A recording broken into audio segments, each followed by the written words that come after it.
The early part of this movie where the gang are sort of trying to work out what's important in the world is by far the best part of the movie.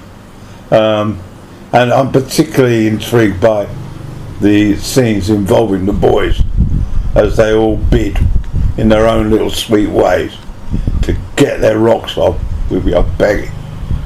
One of the younger ones makes a point that he's gone to buy the really exotic, the expensive cake because the cheaper ones basically don't promote any activity by her, and he has to do most of the work himself, i.e.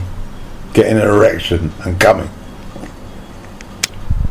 We later see an example of pure friendship as Noodles and Max share the losing of their virginities with Peggy, and the cop is paying as they've caught him in the act as well. His bosses won't appreciate that. Magical cinema. As we witness the exploits of Peggy on the rooftop with Noodles sort of almost methodically viewing it, we then switch to his love, and the sets, the New York City sets in this time period in the sort of 20s, 30s are absolutely 5-star. Leone has hit the nail right on the head, so to speak. We get a beautiful scene as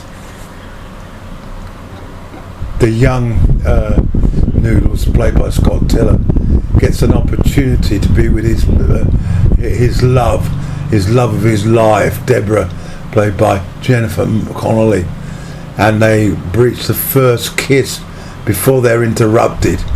Yeah, it's Max, ably played by Rusty Jacobs, who's chasing after Noodles, and the young Deborah makes a pointed comment about the pull of the peer group against the pull for that elusive first girlfriend to fuck. It's absolutely brilliant. And for those who are very critical of this movie, I don't get it. I don't get it at all. It's absolutely fantastic.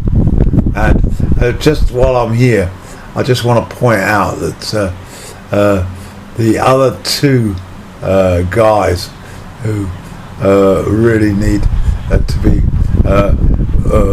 referred to here are Patrick Goldberg, played by James Hayden as an adult, and Brian Bloom as a youngster, and then Philip Cockeye Steed, played by William Forsythe, and as a youngster Adrian Carane.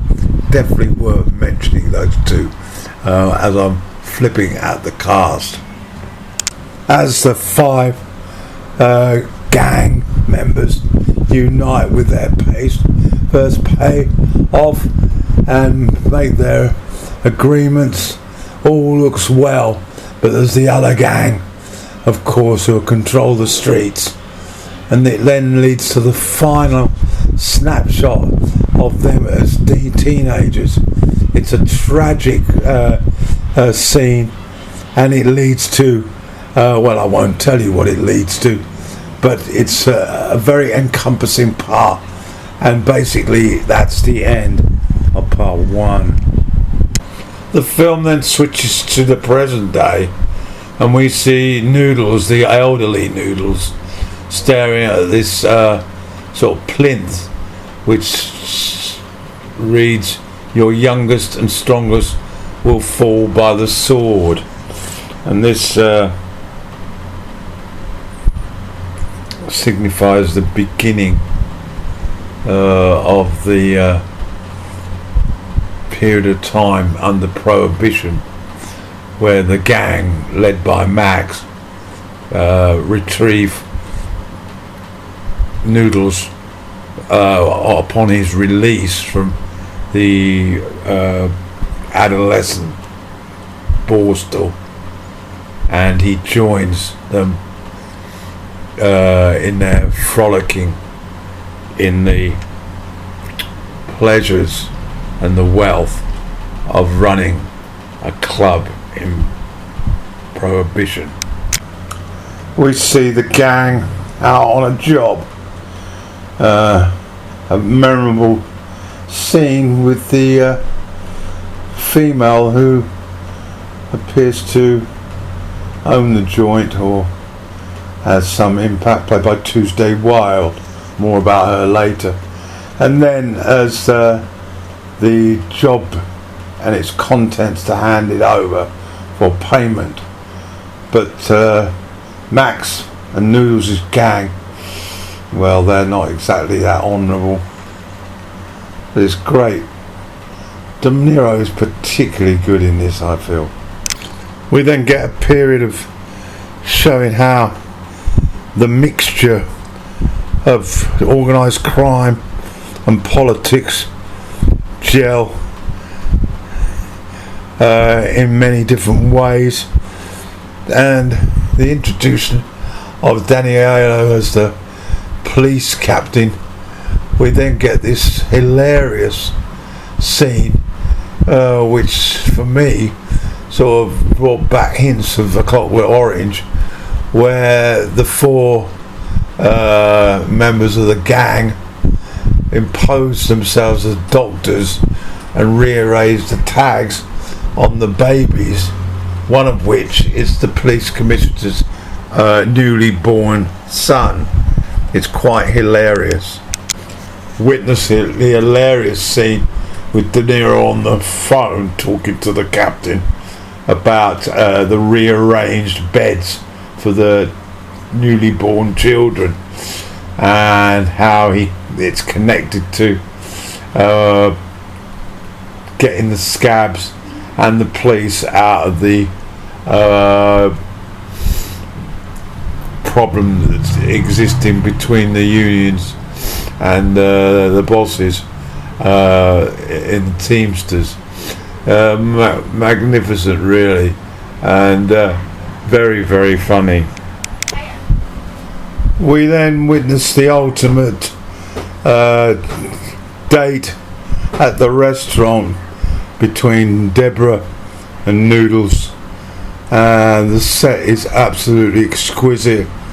We get the whole 9 yards with the strings, and of course the intimacy,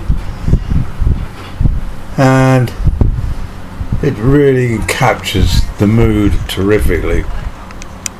The final part of the movie is very narrative based, and it really revolves about trying to work out who Secretary Bailey is, his relationship with Deborah, and of course the return of Noodles, and it's all rather sort of conspicuous and intriguing, but it's easy to get lost in it. The film lost its way, I felt, in this last half hour. We then catch an image of a young man, and Noodles spots him, and he looks a spitting image of Max as a young man. He just happens to be Secretary Bailey's son, and relationship with Deborah. It all starts to click together, the jigsaw puzzle in Noodles' mind. The meeting between Secretary Bailey, aka Max, and Noodles is prophetic. I just want to draw attention to the fact, the other aspects to this movie that I find particularly attractive. The soundtrack is very, very impactful, I find.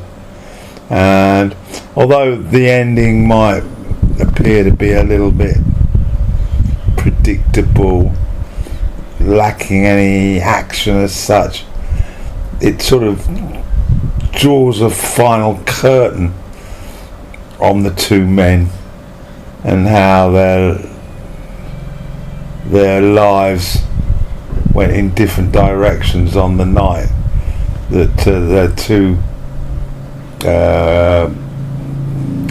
gang members was slaughtered, and a third, believed to be Max, was